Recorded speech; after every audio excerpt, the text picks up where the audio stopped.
Atitlan est le nom d'un lac au Guatemala.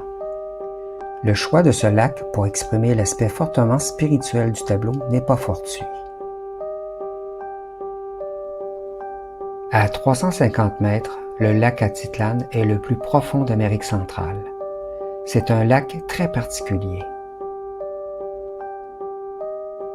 Il est de type endéorique, car il ne possède pas de décharge, que ce soit une cascade ou un ruisseau.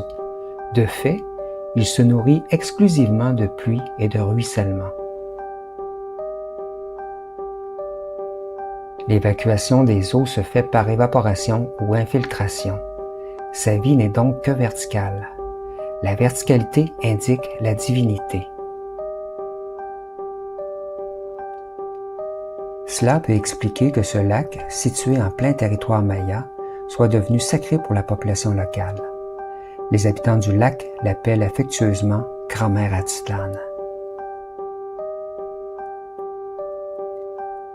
Les montagnes et les volcans qui l'entourent sont également sacrés.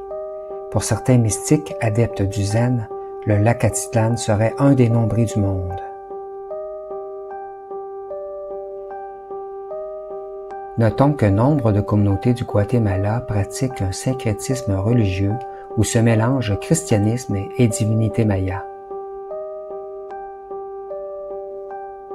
Fait intéressant, la civilisation maya mesurait le temps à partir des phases du système solaire, soit les cycles vénusiens qui suivent les apparitions et conjonctions de Vénus à l'aube et au crépuscule.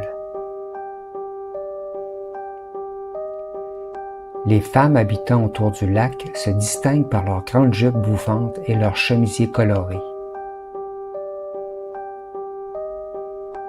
comme ceux que porte Atitlan. Dans le tableau, la présence des eaux bleues et rouges qui se mélangent dans le lac préfigure le sacrifice du Fils lors de sa crucifixion, moment commémoré par le sacrement de l'Eucharistie.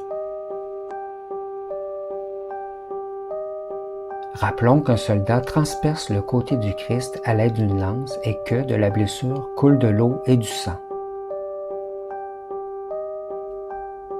Durant l'Eucharistie, le prêtre rappelle cet événement en mélangeant de l'eau au vin dans le calice du sacrifice.